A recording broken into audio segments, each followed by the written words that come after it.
So I'm going to give you 4 things to consider that I think anyone starting a podcast should think about. And again, there's no right or wrong answer, but I think these are key things to clarify for yourself before you get up and running. The first is there's a lot of different formats. A lot of people tend to default to the I'm going to have guests on and I'm going to interview them and that's fine. But I think the key question here with format is, do you want the podcast to be a showcase for yourself or others? And this depends a lot on your goals and what you're trying to do. But so, for example, the reason why my podcast format is people coming on asking me questions as opposed to the opposite is because one of my goals is that it leads to work and subscribers and clients and all that kind of stuff. So me just having on other experts and interviewing them doesn't really lead people to hire me. It would be better because I could book big guests with big followings. So I would grow a bigger audience faster if that was my goal, to have other people on that have big audiences. But that's not my goal. My goal is for it to lead to business to me. So I chose a format that showcases my expertise, not just other people's expertise. So thinking about the format and choosing a format that aligns with your goal, really important. The second thing to consider is, how can the podcast you create provide actionable value to your target audience? And what I mean by that is, what can they do after listening that they couldn't do before without necessarily hiring you? Even if your goal is to have them hire you, even if you're interviewing other experts, what can they actually do so it goes beyond just, this is an interesting conversation and this person shared X, Y, and Z advice, but even having a segment, even if you do a typical interview where you're like, oh, what's your advice about this, that, and the other?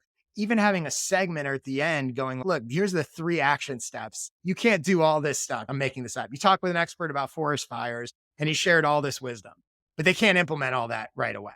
So maybe your last question or your first question is, give me 3 things they can do in the next month that's going to help them with forest fires. And that shifts.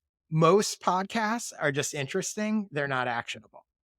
As soon as it becomes actionable, becomes way more valuable. So I think you always want to figure out, how can I make whatever we're going to talk about and whatever the format is actionable. The third thing I think you should consider is, if you had to invite people to listen to your show one at a time, say there was no mass marketing, how hard would it be for you to find those people? So my guess is, in your situation, that you know relatively specifically who the audience is, right? It's people in these positions in government. It's people in this, whatever, their job titles. Even if you don't know them personally, you would be able to go, okay, I could go on LinkedIn and find the people at these companies and these government positions. And if I had to one-to-one go say, hey, I got this new show, I could find them. Number one, you could do that if it's relevant. Like you can actually do that to grow the audience. But it's a good exercise, even if you're not going to do it, because it helps you clarify who you're actually talking to. If it's difficult for you to figure out who I would reach out to individually for this show, the show's probably too vague in terms of who it's targeted at. And then the last tip I have for you is, and this is for anyone who has a podcast, there's a book called Make Noise by Eric. I think you said I don't know if it's Nuzum or Nuzum. Nuzum. We'll put a link in the show notes. He's a guy who worked for NPR for years and has produced like 1 million podcasts and that kind of stuff. It is a fantastic book about how to launch a podcast, how to figure out how to market it, everything about podcasting. I highly, highly recommend it. And towards the beginning of the book, he has 4 questions that he actually recommends that people consider. And there's a little overlap with what I just said, but I'll share them here anyway, because I think they're good. The first question is, which version of you are you on the show?